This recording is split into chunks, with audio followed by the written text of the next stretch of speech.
post salad. Carry it home on a post salad.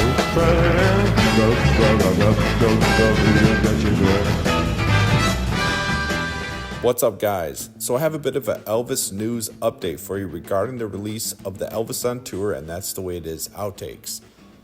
Angie, who is the head of archives at Graceland, which sounds like it'd be just an awesome job if you think about it, spoke with the Talking Elvis podcast out of the UK recently, and here's a clip.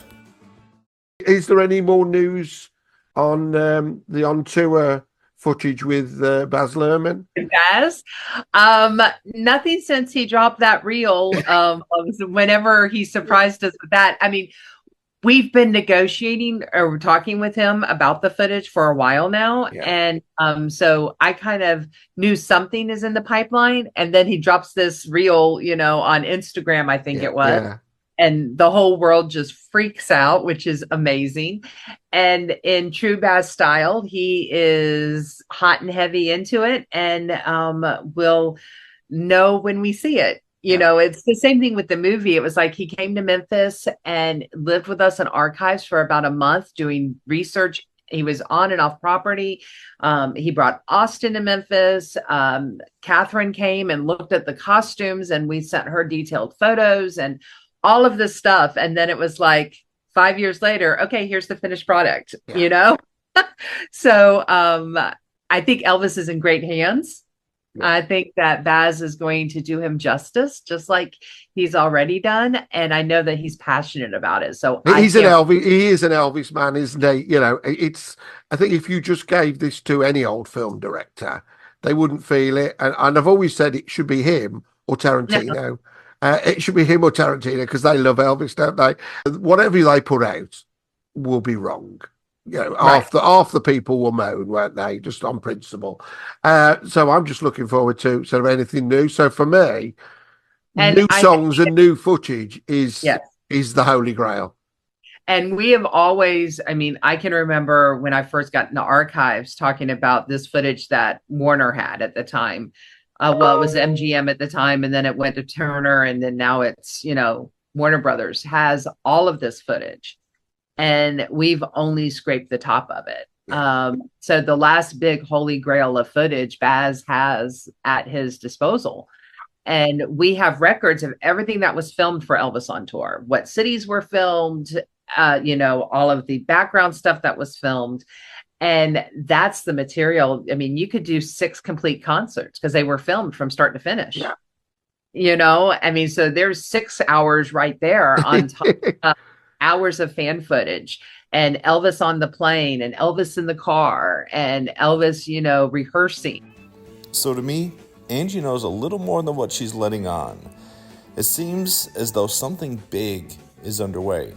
She mentioned that there are 6 shows that were completely filmed for Elvis on Tour. So that means there is at least 6 hours of footage available. Not counting the limo ride, plane footage, rehearsals, which we know were filmed. And that's just Elvis on Tour. Not counting all the shows for That's the Way It Is, which, consists of rehearsals and concerts from July 1970 to August 1970. With footage, don't forget, from his first show of the 1970 tour, which began in Phoenix, Arizona, although I think this is probably just audience footage, which they use, to piece together the That's the Way It Is film. And another note for That's the Way It Is, each show was not filmed in its entirety like Elvis on Tour.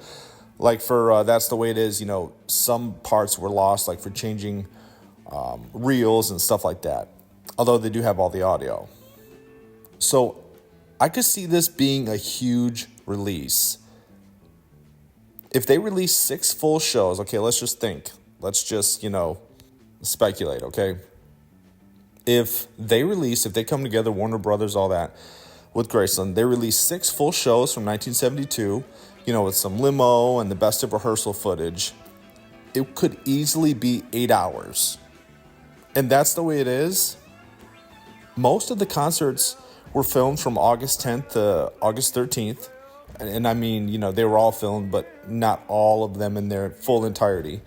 And there was at least 4 rehearsals Don't forget a few in August, stage rehearsals, some in July. This could easily be a 12-hour release. Now, I don't know if that's just wishful thinking. I mean, obviously, I want everything that's available, in a nice, high-quality Blu-ray and all that stuff. If that were to be the case, and why would she even mention, there's 6 hours that could be released.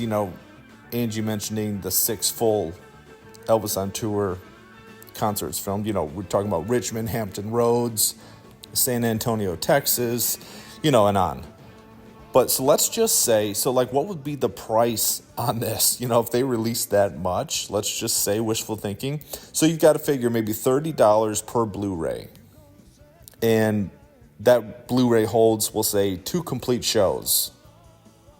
You could be looking at a 4 to 5 disc set for the Elvis on Tour stuff. And then I would say maybe 2 to 3 discs for the That's the Way It Is. So if we're talking like maybe $30 a Blu-ray, if they do really just give the fans what we've been asking for, like literally for the past 50 years, this could be like maybe a $250, $300 package, I'm estimating, for the whole thing.